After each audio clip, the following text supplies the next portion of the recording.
চিত্রটি শাহবাগ মোড়ের। এই কর্মসূচির আয়োজন করে বৃহত্তর ঢাকা সিটি কর্পোরেশন রিকশা মালিক ঐক্য জোট। প্যাডেল চালিত রিকশা চালকরা রাজপথে নেমেছে তাদের দাবি দাওয়া নিয়ে। ঢাকা দক্ষিণ সিটি কর্পোরেশনের মতো ঢাকা উত্তর সিটি কর্পোরেশন থেকে রিকশা মালিকানা নিয়ে নতুন লাইসেন্স প্রদান ও পুরাতন লাইসেন্স নবায়ন করতে হবে। সেই সাথে সরকারের রাজস্ব বৃদ্ধি করার লক্ষ্যে ও বৈধ লাইসেন্সধারী রিকশা পেশাজীবীদের স্বার্থে ঢাকা উত্তর ও দক্ষিণ সিটি কর্পোরেশন থেকে চালক লাইসেন্স প্রদান করতে হবে, এমন 7টি দাবি তুলে ধরেন তারা। এবং আপনার উপদেষ্টা পরিষদ এবং আইন প্রয়োগকারী সংস্থা, আমরা সকল সংস্থার নিকট আকুল আবেদন জানাচ্ছি, আপনারা 31 আগস্ট অর্থাৎ চলতি মাসের 31 তারিখের মধ্যে যদি ঢাকা মহানগর থেকে, ঢাকা রাজধানী থেকে এই ব্যাটারি চালিত রিক্সা উচ্ছেদ না করেন, সরিয়ে না দেন, সরিয়ে না নেন, তাহলে কোনো প্রতিকূল পরিস্থিতির উদ্ভব হলে সেটা আপনাদের দায়িত্ব গ্রহণে সচেষ্ট থাকবেন।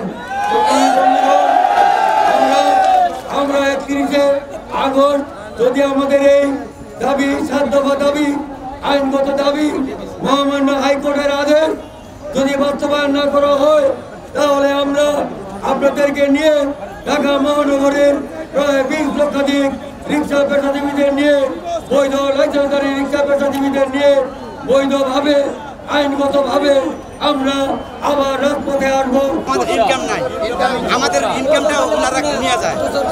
আমরা 300 টাকা, 200 টাকা, 400 টাকা ভাড়া মারতে পারি না। এই জন্য আমাদের কারণ অটো গাড়ি তো হাইকোর্টে নিষেধাজ্ঞা ছিল, এই সরকার কল্যাণের রাগ দিয়া পারমিশন দিয়ে চলে গেছে। এটা কিন্তু ঠিক করে নাই, আমাদের পেটে লাথি দিয়েছে, একবারে লাথি। আমাদের বাল বাচ্চা না খেয়ে আছে। আপনারা যদি সাক্ষাৎকার নেন, রিক্সালার বাড়িতে যায় সাক্ষাৎকার নেন, যদি একটা কোনো রিক্সালার বাড়িতে 5 কেজি চাল পান, ওই রিক্সালার ধরে যায় না, দুর্নীতি মামলা ঢুকাই দেবেন। অসুস্থ চালকদের ফ্রি ফ্রাইডে মেডিকেল চিকিৎসা দেওয়ার দাবিও ওঠে কর্মসূচিতে। অবিলম্বে রিক্সা শ্রমিক নেতৃবৃন্দকে আপনারা ডাকেন, তাদের সঙ্গে পরামর্শ করেন, তাদের সঙ্গে মত বিনিময় করেন, তাদের কথাটা শোনেন। রিক্সা শ্রমিকরা কিভাবে বাঁচবে, ঢাকা শহর কিভাবে রিক্সা শ্রমিকদের জন্য উন্মুক্ত হবে, পরামর্শ করেন। আগের একটা হাইকোর্টের নির্দেশ থাকার পরে আপনারা অটোমেটিক সেই সিদ্ধান্তটা চাপিয়ে দিলেন, সেটা সাধারণ রিক্সা শ্রমিকরা গ্রহণ করতে পারে না। সেজন্য বলতে চাই, আমি যেটা কথা বলবো, অন্তর্বর্তী সরকার, আমরা কালকে দাবিটা পূরণ করবেন সেটা বলছি না। আমার শ্রমিক নেতৃবৃন্দকে ডাকেন, তাদের যৌক্তিক পরামর্শ আছে, তাদের বিভিন্ন সাজেশন আছে, সেগুলো শোনেন, তাদের সঙ্গে মত বিনিময় করেন, পরামর্শ করেন।